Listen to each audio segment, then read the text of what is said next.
Hello everyone, मैं हूं आपकी होस्ट समीरा और आज हम आए हैं मालती के साथ लंच करने के लिए। सो मालती, फर्स्टली वेलकम टू वीरल बिरयानी। कैसे हो आप?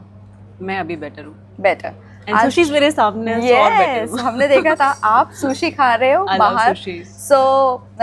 मतलब अंदर बहुत ज्यादा मिस किया होगा सुशी खाना। बहुत मैं तो बात भी करती थी। हाँ, हम लोग सब बातें करते थे कि किसी को सुशीज पसंद है। हाँ। यहाँ पे 4-5 लोगों को थी पसंद सुशीज। अच्छा। और बाहर आने के बाद अब तक कितनी बार खा लिया आपने सुशी? 10-12 बार बस। और बाकी आप डाइट कैसे मेंटेन करते हो अपनी? सुशीज खा के। ओ भाई सारी चीज काफी हेल्दी होती है। Yes yes, obviously. वेल, घर मिस कर रहे हो, नहीं मिस कर रहे हो, या बाहर की जिंदगी सबसे ज्यादा अच्छी लग रही है? यू मीन बिग बॉस घर? Yes yes. नहीं, बिल्कुल भी नहीं, नॉट इवन 2%। बिल्कुल भी मिस नहीं कर रही हूँ, नथिंग। इनफैक्ट मैं जब याद करने की कोशिश कर रही हूँ ना, तो मुझे चीजें याद नहीं आ रही हैं। होता है ना कि देयर इज सम एक्सपीरियंस थोड़ा ट्रॉमेटिक होता है तो आप वॉश आउट करना चाहते हो। yes. तो मेरे लिए बिग बॉस की जर्नी वो है।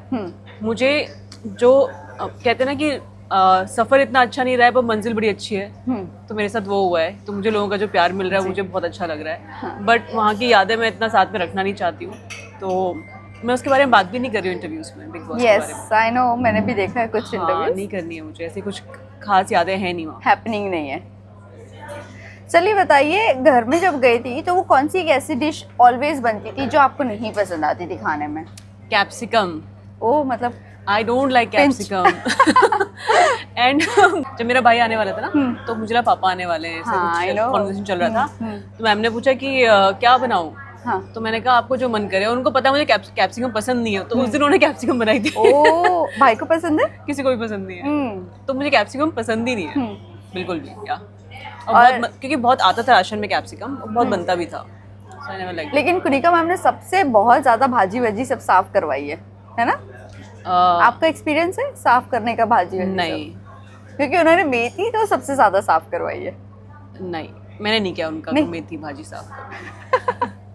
पर कौन सी ऐसी चीज थी जो घर में बहुत ज्यादा डिफिकल्ट है बिग बॉस के घर में रहना या मैनेज करना? के घर में पहली बात आई थिंक वहाँ पे एनवायरनमेंट में एडजस्ट होना। जी जी। आप कट ऑफ हो जाते हो दुनिया से, वो तो अलग चीज़ है। बट वहाँ पे ना बहुत स्ट्रॉन्ग एसी होते हैं, लाइट्स होती हैं ऑल द टाइम, कैमराज है हर जगह, तो आपको एक कोना भी नहीं मिलेगा अकेले रहने के लिए।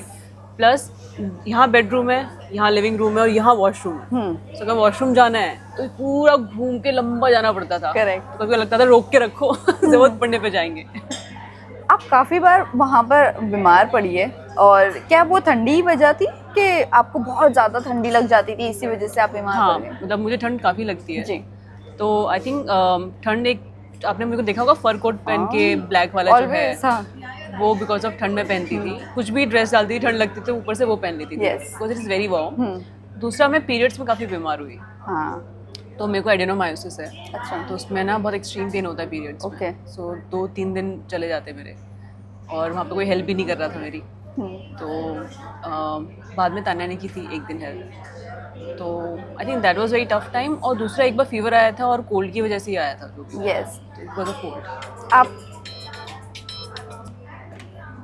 आपकी और अमाल की कॉन्वर्जेशन हो रही थी पीरियड्स को लेकर, और आपने कहा था, अमाल ने कहा था ये बात कि तुझे जो भी इस वक्त हेल्प करता है ना वो तेरे क्लोज हो जाता है। क्यों नहीं होगा? मतलब एक इंसान अगर परेशान है, आप भी तो एक इंसान हो ना, मतलब जो भी है सामने।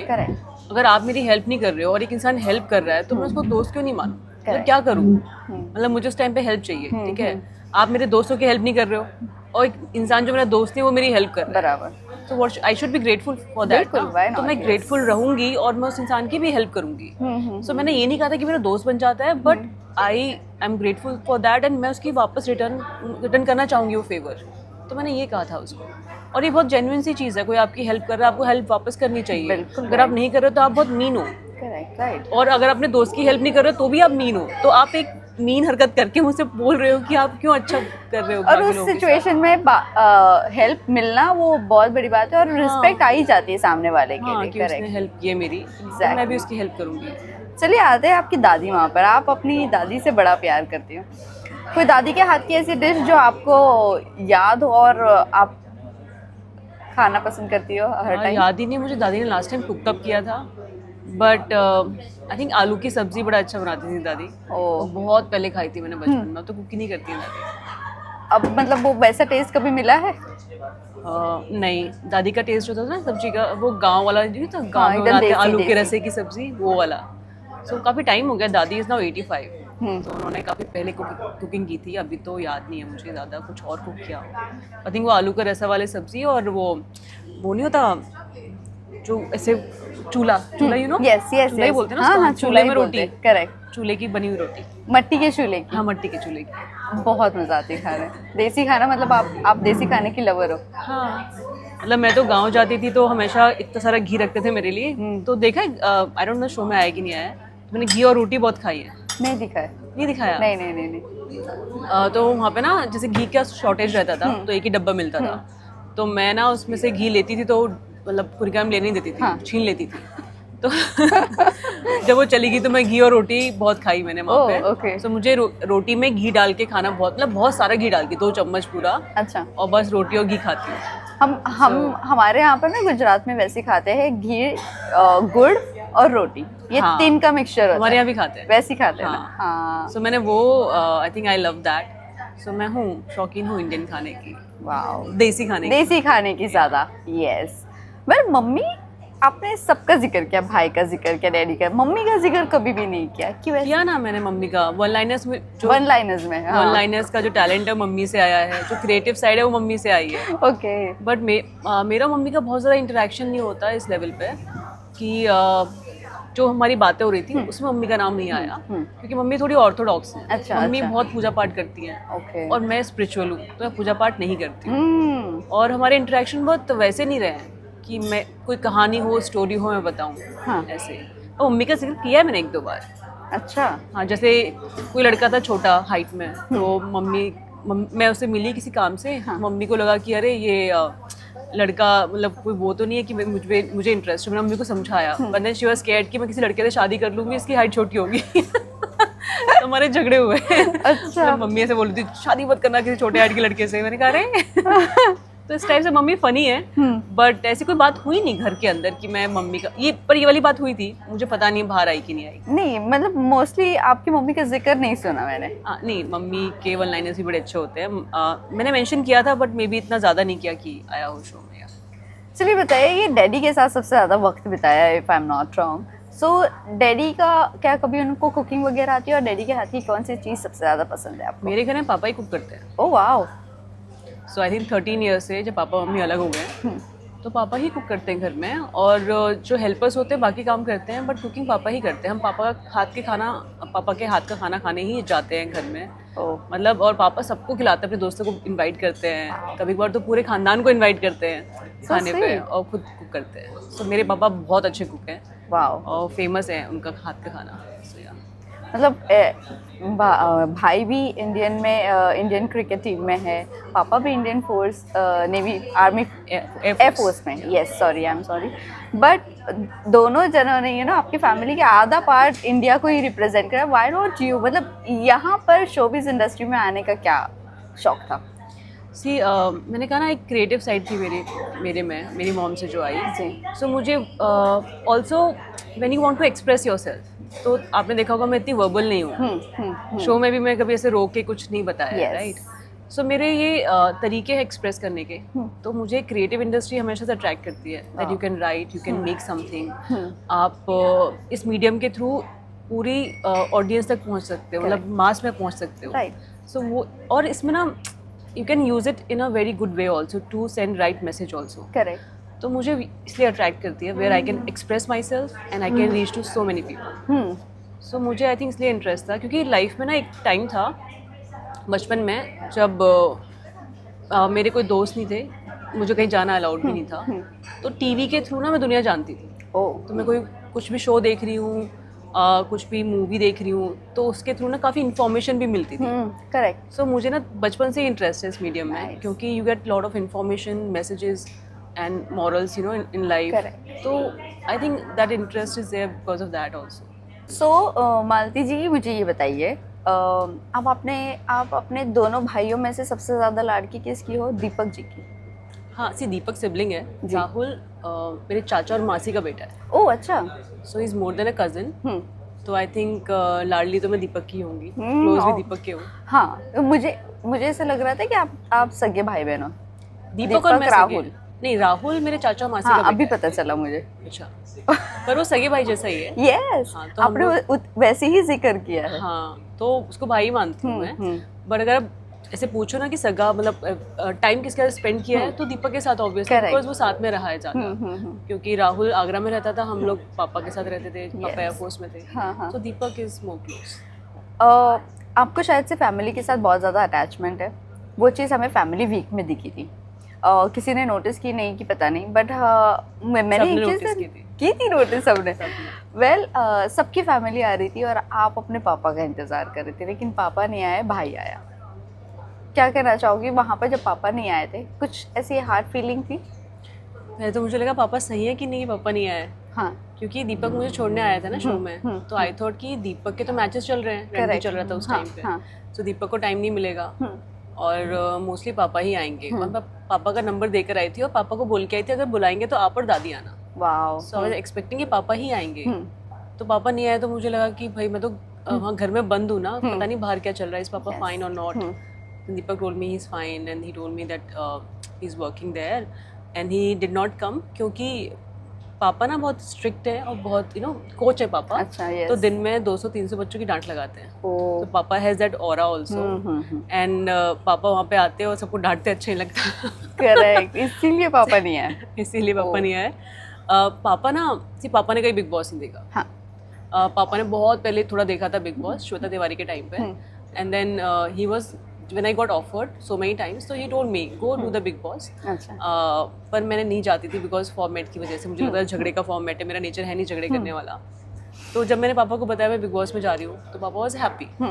और फिर पापा ने बिग बॉस देखना शुरू किया एक दिन पहले, मेरे जाने से एक दिन पहले, क्योंकि लास्ट मोमेंट पे डिसाइड हुआ था। तो पापा ने मुझे कॉल किया कि अरे तो बहुत झगड़े कर रहे हैं।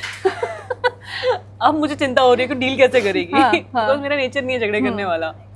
तो फिर पापा ने बोला कोई बात नहीं, तो गुस्सा करते हो बड़ी ग्रेसफुल लगती है, तो जा थोड़ा गुस्सा वुस्सा कर लेना। करेक्ट। तो यही था। बट मेरी मॉम ने भी फ़ोन किया था मुझे और फ़ोन पे बोला था कि तू बिग बॉस जा रही है, दादी ने बताया। मैंने कहा हाँ। तो बोलती कि अरे वहाँ तो बहुत झगड़े होते हैं, तो क्या करेगी, रोना मत, टेंशन मत लेना, खुशी खुशी रहना, ऐसे बोल रही थी मम्मी। सो या पापा, आई थॉट पापा विल कम। फिर दीपक ने बता दिया पापा इज ओके एंड क्यों नहीं आया, तो आई वाज लाइक ओके दीपक तो है। वेल, दीपक जी ने आके सारी चीज़ें पूरी कर ली। जिसको जो बोलना था बड़े सलीके से बोला, वो बहुत अच्छी लगी वो चीज़। और हमें ऐसा लगा कि शायद से आपके भाई को इसीलिए लास्ट में भेजा, क्योंकि एक तो उनका एक ऑरा है इंडिया को रिप्रेजेंट करने का, और बड़े रिस्पेक्टफुली भेजा, मुख्य द्वार से ही भेजा और वो टर्नल से नहीं भेजा। वो चीज़ बड़ी अच्छी लगी। सो क्या वही वजह थी? आपने कभी बात की क्रिएटिव से कुछ ऐसी? हाँ, मतलब वो तो मेन वजह थी। मतलब कोई क्रिकेटर कहाँ कभी आया है जो प्लेइंग 11 में है या प्लेइंग इंडिया के लिए IPL में है। तो अरे मुझे एक बात याद आ रही है। मैं तो चाह रही थी पापा आए, तो पूरे घर वाले चाह रहे थे दीपक आए। देखो सारे क्रिकेट फैन है ना जी। वो वेट कर रहे थे दीपक का सब लोग। तो मैं कहती थी पापा आएंगे, बोलते थे नहीं हमें लगता है दीपक आएगा, and they were waiting for Deepak. अच्छा। सो डाइनिंग टेबल पे बैठे थे ना हम लोग, सब दीपक की बात ध्यान से सुन रहे थे, because they wanted to hear him. Correct. मेरी बात नहीं सुनना चाह रहे थे। पूरे घर में कोई सुनना नहीं चाहता था मेरी बात, पर दीपक की बातें सुनना चाह रहे थे वो।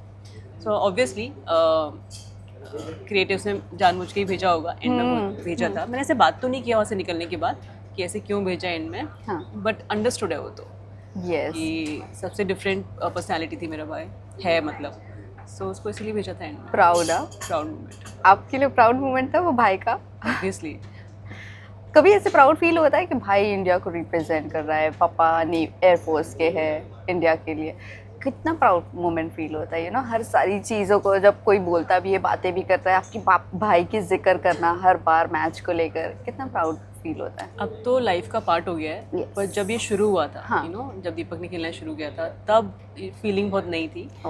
ऑल्सो ना कि हमने बचपन से मैंने देखा है पापा और दीपक को इतनी मेहनत की है, तो मेरे माइंड में था कि खेलेगा ही खेलेगा। मतलब मैंने कभी डाउट नहीं किया कि मेरा भाई नहीं खेलेगा, क्योंकि हमने लाइफ भी ऐसी जी है कि या तो इस पार या उस पार वाली लाइफ है, कि मतलब खेलना ही है इंडिया के लिए।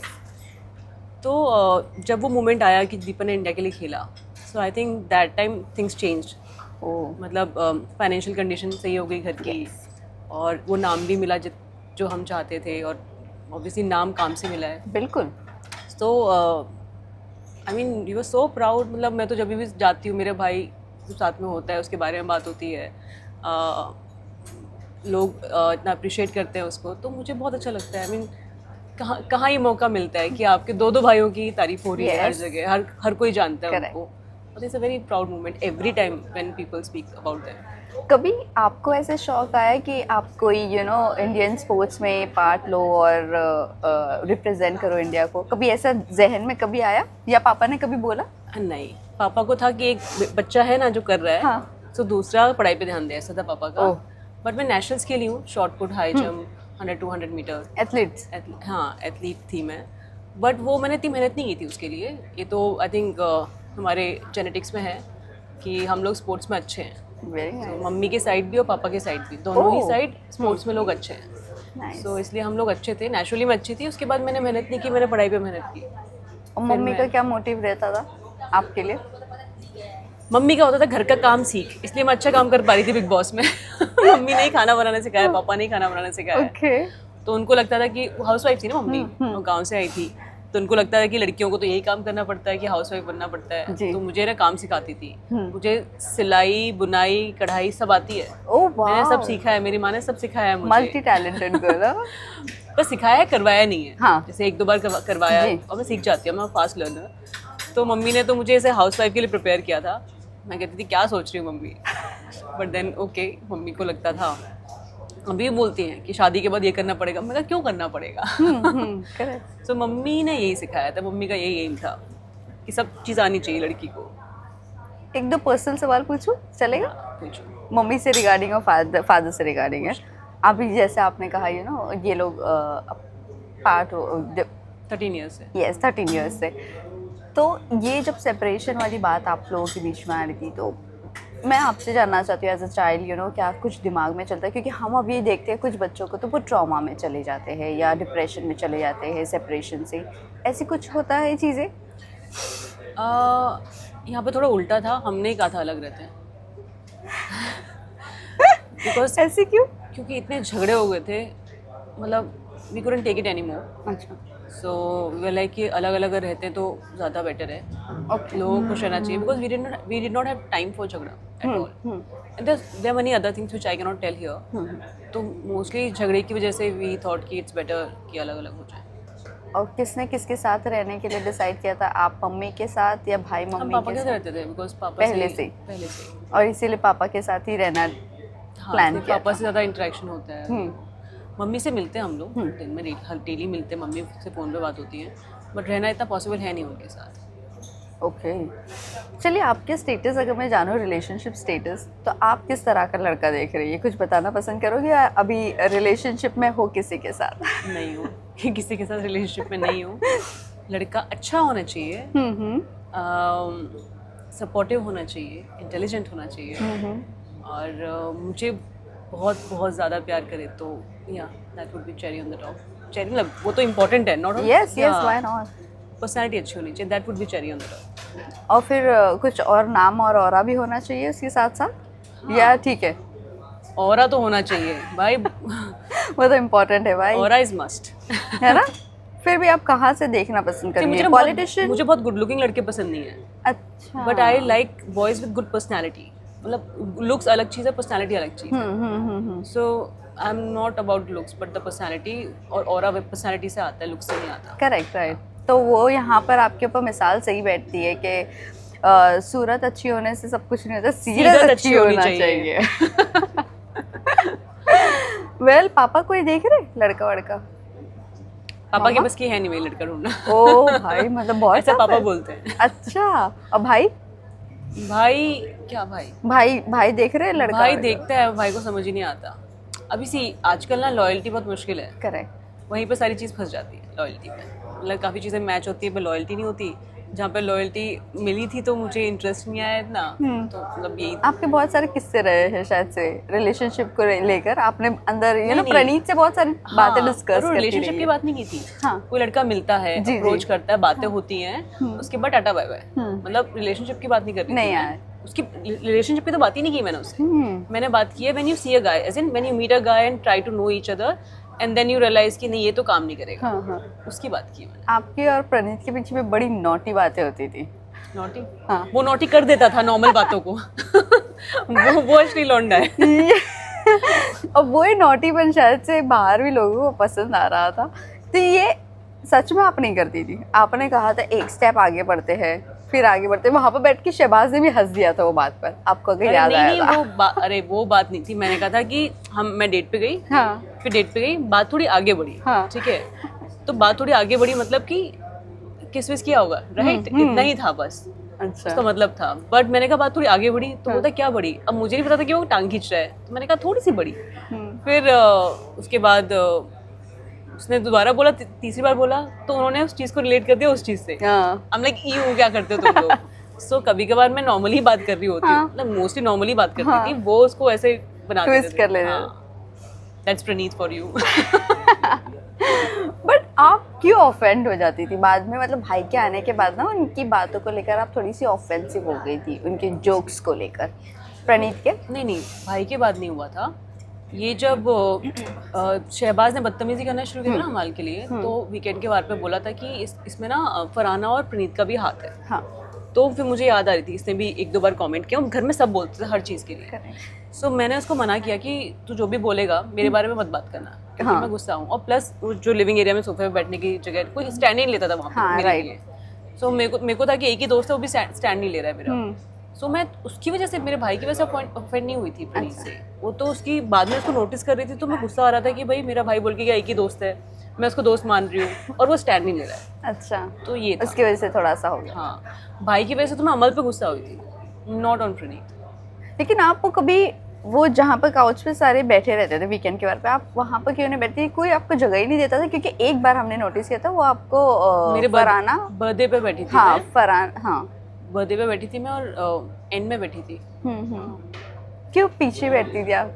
सेंटर ऑफ अट्रैक्शन थी वैसे तो। नहीं, कोई घर में एक्सेप्ट ही नहीं कर रहा था। और पहले तो ड्रेसेस का भी, मेरे बैग का ही प्रॉब्लम है। मैंने कभी फोर्स नहीं किया कि हाँ मुझे बैठना है, बट सब लोगों को ना वहाँ पे था कि बीच में बैठना है, साइड में जगह नहीं देनी है, मुझे ये भी था। तो they never used to treat me कि I am part of the house. Okay, तो मैं पीछे बैठती थी। चलिए घर से बाहर आई हो आप, ये सारी चीज़ें डिप्रेस तो ज़रूर लगती होगी। आपने बोला था कि ये ना ट्रोलिंग वगैरह तो आपने बहुत फेस किया है, और कहीं ना कहीं कुछ ना कुछ तो स्ट्रेस होता ही होगा। इस घर से बाहर जितने भी लोग आए ना, कुछ लोग डिप्रेशन में चले जाते हैं। तो आपके साथ कुछ ऐसा हुआ है? मैं डिप्रेशन में तो नहीं हूँ, वो तो बहुत ही बड़ा टर्म हो गया। मैं तो जान के गई थी कि क्या क्या हो सकता है मेरे साथ, बट एंड तक लोग ऐसा बिहेव करेंगे ये मैंने नहीं सोचा था। हाँ। कि मुझे लगा था कि मैं तो अच्छे से बिहेव कर रही थी, मैंने डिग्निटी मेंटेन की अपनी भी और उनकी भी। करेक्ट। तो मुझे लगा ये तो दिखेगा इन लोगों को, बट पता नहीं, they were so mean and rude to me till the end. But कभी कभार ना कुछ लोग अच्छे भी होते थे, like for small time they used to be nice to me. If you ask me overall journey तो बुलिंग ही लगती है मेरे को, ठीक है, बट आई न्यू इट कि मुझे फेस करना पड़ेगा ये अगर मैं वाइल्ड कार्ड जा रही हूँ। अच्छी चीज़ है कि मुझे प्लेटफॉर्म मिल रहा था अपने आप को दिखाने के लिए। तो मेरे को ना ऐसे याद करना पसंद नहीं है वहाँ पे क्या हुआ, ना मुझे उसकी बातें करना पसंद है। आप भी जब बता रहे हो तो इतना इंटरेस्ट है कि मैं जवाब दे नहीं रही हूँ वहाँ पे क्या हुआ था, क्योंकि मुझे नहीं बात करनी। ठीक है, मैं थोड़ा ट्विस्ट कर देती हूँ क्वेश्चन को। नहीं, आपने कहा था आप है ना मेडिटेशन इतना करती हो कि वो सारा टेस्ट हो रहा है। फरहाना को उसने आपने डायलॉग मारा था ये कि पूरा मेडिटेशन तो मेरा टेस्ट कर रही है यहाँ पर। तो आप मेडिटेट करती हो तो अपने आप को डिटॉक्स करने के लिए आपका ये मेडिटेशन ही पार्ट है, या कुछ और भी तरीका है डिटॉक्स करने का? बहुत सारे तरीके हैं। हाँ, मैं मेडिटेट बहुत करती हूँ and it helps me in for my health also. और ऑब्वियसली आपको काम रखने में काफ़ी हेल्प करता है मेडिटेशन। मेरे पास और भी तरीके हैं। उनको पेंट करना पसंद है, पढ़ना पसंद है, मतलब एस्ट्रोलॉजी भी मैं मेडिटेशन की तरह ही यूज़ करती हूँ अपनी लाइफ में, हॉबी है मेरी। उसके अलावा मैं एडवेंचर स्पोर्ट्स करती हूँ। सो काफ़ी सारे अलग तरीके हैं जब मुझे रिलैक्स करना होता है और लाइफ में कुछ हील करना होता है। वहाँ पे मेडिटेट मैंने आई थिंक 2-3 बार ही किया है, क्योंकि अगर मैं ज़्यादा मेडिटेट करती मैं किसी से बात करना पसंद नहीं करती वहाँ पे। राइट। सो मैं एंटरटेन ही नहीं करूँगी उनके बिहेवियर को, जितना भी कर पा रही थी मैं। सो 2-3 बार जब मेरी तबीयत खराब हुई तभी मैंने किया, otherwise I avoided meditation there. अच्छा। सो मुझे वापस से शुरू करना है मेडिटेशन। अभी ऑफ रिकॉर्ड आप मुझे बता रहे थे कि आपके हाथ शिवर कर रहे थे। अब पेंटिंग के लिए भी आपके हाथ शिवर करते हैं, आपने आज रियलाइज किया? नहीं तो मेरे लाइफ में कभी भी लाइफ में हाथ शिवर नहीं की। फर्स्ट टाइम जब मैं अभी आज मैं नोटिस करती, कल भी कर रही थी, मुझे लगा कल शायद टायर्ड बताओगे please if you don't mind? अरे नहीं यार सो ये बहुत ज्यादा नहीं हो रहा है शिवर? हाथ ज्यादा हो रहा है, पता नहीं क्यों हो रहा है। I'll go to doctor and see क्या है। So कभी लाइफ में नहीं हुआ है, पहली बार हो रहा है। So I want to know the reason। मतलब ये कहीं ना कहीं वो सारी चीज़ों का, मुझे ऐसे लगता है घर के बाहर आने के बाद वो सारी चीज़ें अभी निकल रही, साइड इफेक्ट होता है ना। हाँ मतलब I don't know, see क्या ही बोलूँ, it just there's a lot of disappointment towards the people। क्योंकि मेरे अगर सामने बोलते तो मैं चीज़ें डिफेंड कर पाती, तो जो उन्होंने पीठ पीछे बकवास की है एंड उसके कॉन्सिक्वेंसेज मैं अभी देख रही हूँ। So I think that was really bad. मुझे पता होता कि क्या बोल रहे हैं तो मैं काउंटर भी कर पाती, पॉइंट भी रख पाती, बट मुझे पता ही नहीं था पीठ पीछे क्या बोल रहे हैं, उसके क्या कॉन्सिक्वेंसेज हो रहे हैं।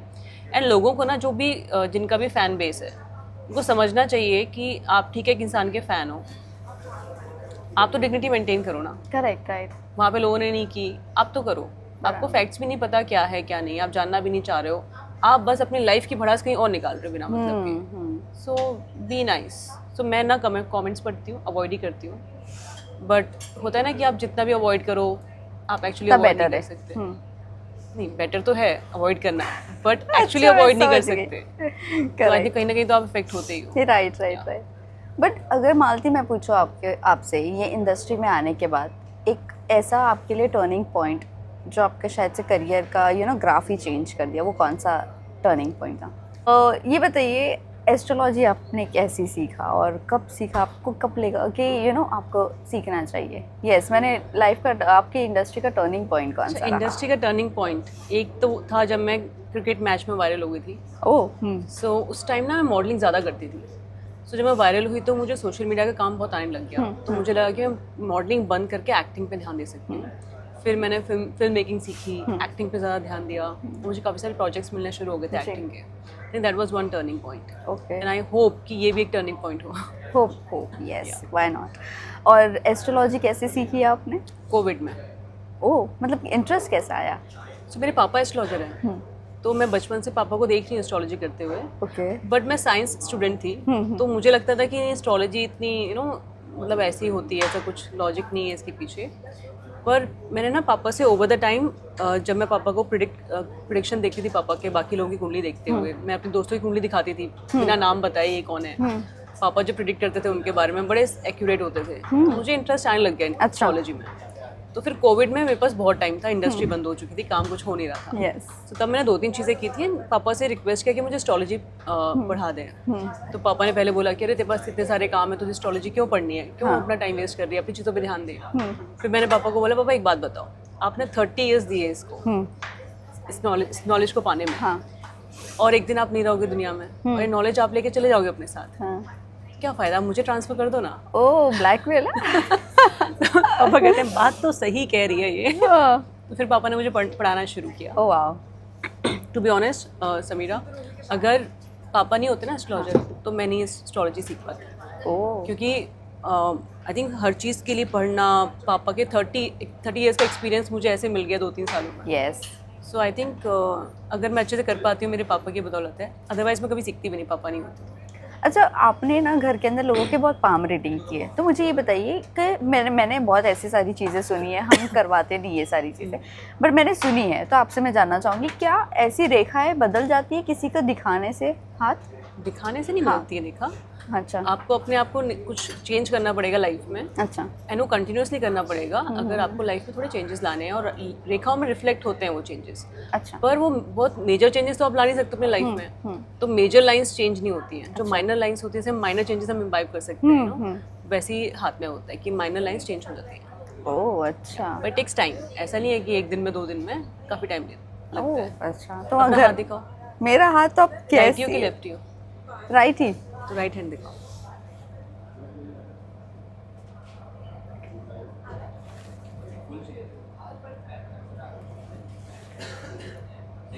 देखो तुम्हारी हेल्थ डाउन रहती है, you are very empathetic person, ज़्यादा स्टबन भी नहीं हो, ऐसा भी नहीं दूसरों को सुनती हो, बट आई थिंक बैलेंस है, स्ट्रॉन्ग हेडेड हो, बीमार रहती हो बट हेल्थ में कभी कुछ ज़्यादा प्रॉब्लम नहीं आएगी, मेजरली सोचते बहुत हो तुम, बहुत ज़्यादा, वो बहुत ज़्यादा है। ये बेसिक्स है, बाकी बाद में बताऊँ। वो तभी चेंज होगा कुछ लाइफ में, जब हमारी लाइफ में कोई भी आता है दोस्त या पार्टनर, हमारा एक नेचर होता है, ठीक है, उसके अकॉर्डिंग हम अट्रैक्ट करते हैं, ठीक है, मतलब वो ऑपोजिट भी हो सकता है, सेम भी हो सकता है, depends on our nature. But अगर आपको चेंज करना है कि आप किस टाइप का पार्टनर अट्रैक्ट पहले कर रहे थे, वो चेंज करना है, तो पहले अपने आप को चेंज करना पड़ेगा, तो that's to start from within. हाँ, सो अगर आपने काम किया है तो चेंज हो जाएगा, नहीं तो फिर काम करने की ज़रूरत है। ये आने वैसे वाले। एक चीज़ बोलना चाहूँगी मैं, हाँ हाँ, बिग बॉस से आने के बाद काफ़ी चीज़ें तो अच्छी हुई हैं, जी। मतलब मैंने वेट लूज़ कर लिया है, इतना Yes. प्यार मिल रहा है मुझे, इतने लोगों तक पहुंची हूँ मैं, और आई थिंक जो बोलने की आदत है वो बहुत अच्छी हो गई है। पहले मैं कम बोलती थी, अब मैं बोल पा रही हूँ इतनी, मतलब मैं घंटों तक बोल पा रही हूँ, इंटरव्यूज़ दे पा रही हूँ बिना थके, वो भी एक अच्छी चीज़ हुई है। और सबसे अच्छी चीज़ मुझे जो लग रही है, आई थिंक अब मैं शादी के लिए रेडी हूँ, ओह। क्योंकि हाँ हाँ, मुझे लगता है इतने टॉक्सिक लोगों को झेल के आई हूँ, इनसे ज़्यादा बुरी तो नहीं मिलेगी मुझे कोई सास Yes, या yes. ननद। सो आई थिंक वो डर हट गया दिमाग से कि कैसी फैमिली मिलेगी या कैसी सास मिलेगी। आई think I can manage. But सिर्फ सास और ननद से तो घर नहीं चलेगा, मेन तो हस्बैंड पिलर अच्छा होना चाहिए। वो तो अच्छा होना पड़ेगा। फिर ये तो जोक था यार। तो सास और ननद पे जोक था। आई होप वो सास और ननद बुरा ना मान जाए। है ही नहीं अभी, बाद में देखेंगे। चलिए बस जाते जाते बता दीजिए, आने वाले दिनों में अगर आपके प्रोजेक्ट्स आ रहे हैं, तो अगर बायोपिक आपको कभी किसी की बनानी हो तो आप किसकी बनाना पसंद करोगी? मैं आपको ऑप्शन देती हूँ, पॉलिटिशियन में से भी आपको मुझे बताना है, और इंडस्ट्री में ऑप्शन दे रही हो? इंडस्ट्री में से भी आपको पूछ रही हो तुम। इंडस्ट्री में से भी आपको बताना है, और इफ कभी जनरल लाइफ में किसी के साथ आपने इंटरेक्ट किया हो, या स्पोर्ट्स पर्सन में से। और कुछ रह गया? बस 4, इससे ज्यादा नहीं। पॉलिटिशियन में आदित्य होगी ना। ओ, सो क्रिकेटर्स में तो सबकी बन गई है ना ऑलमोस्ट, काफ़ी लोगों की बन गई है। पर्सनल लाइफ में पापा, ठीक है, क्रिकेटर्स में तो बन रही है सबकी जो है। ओके, एंटरटेनमेंट इंडस्ट्री एंटरटेनमेंट में अरे सबसे एंटरटेनिंग जो होगी ना वो सलमान खान सर की होगी। सो आई थिंक करेक्ट, राइट। बहुत अप्स एंड डाउन्स है उनकी लाइफ में, तो वो सारी चीज़ें देखने में बहुत मजा आएगी, थोड़े सा अलग होगा। या अलग होगा। अभी आप कौन सी वैसी बुक पढ़ रहे हो? अभी तो शुरू करूँगी पढ़ना, अभी कहाँ पढ़ना है शुरू। वैसे अगर आपको किसी को अपने फैंस को बताना हो कि कौन सी बुक पढ़ना चाहिए लाइफ में, अपने थॉट्स चेंज करने के लिए, अपने आप को ग्रूम करने के लिए, वो कौन सी बुक होगी? सी डिपेंड करता है कि आपको किस एरिया और फील्ड में ग्रूमिंग चाहिए, सबके लिए अलग अलग होगा। Correct. But I would say कि जस्ट टू अंडरस्टैंड योरसेल्फ, मैं ओशो के बुक्स बहुत पढ़ती हूँ। ओह अच्छा, काफ़ी, वो मतलब बड़े मैंने बहुत पढ़ी है। डिसिप्लिन्ड होते हैं ना वो बुक्स, और वो सारी चीज़ें वहाँ की बड़ी डिसिप्लिन्ड होती है ना। हाँ कि मतलब ओशो आश्रम। ओशो, हाँ ओशो आश्रम हाँ, वाली काफी बड़ी डिसिप्लिन। सारे आश्रम की लाइफ ना और जो चीज़ें हैं सब डिसिप्लिन है। बट मैंने बुक्स पढ़ी हैं ओशो की, बड़ी अच्छी लगती हैं। Even I follow art of living, मैंने सारे कोर्सेज किए हैं। अगर किसी को कुछ मेडिटेट करना है या वैसे फॉलो करना है, इसी दोनों का अलग अलग वो है। Osho is more modern, can say this is also modern art of living, but is ज़्यादा सात्विक है। ओके, तो लोग चूज़ कर सकते हैं। मैं बुक्स, मेरे को द वॉइड अच्छी लगी थी, है ओशो की है द वॉइड, और आई थिंक या any book related to Osho you can, the void specially मेरे लिए वो द वॉइड थी। आई थिंक जिनकी लाइफ में वॉइड है तो प्लीज़ आप पढ़ो। लास्ट ही जाते जाते फैंस एंड व्यूअर्स को आप क्या कहना चाहोगे, और हमारे इस कैफ़े का आपको एम्बियंस कैसा अच्छा लगा, खाना कैसा अच्छा लगा, ट्रीटमेंट कैसा अच्छा लगा, क्या कहना चाहोगे? सो जितने भी मेरे फैंस हैं, जिन्होंने मुझे प्यार दिया, सपोर्ट किया है, I love you all and thank you for showing your love and support. और ये रेस्टोरेंट बड़ा ही क्यूट है, एम्बियंस बड़ा मुझे अच्छा लग रहा है, मुझे dim light and yellow light बड़ी अच्छी लगती है, ओहो बड़ा ही सूदिंग लगता है। सो आई थिंक और ये जो हर चीज़ बेज है ना यहाँ पे, so, हाँ मुझे बड़ा सूदिंग सा एनवायरनमेंट लग रहा है, एंड खाना काफ़ी अच्छा है यहाँ का, थैंक ड्रिंक भी। Thank you so much Malti. Thank you so much.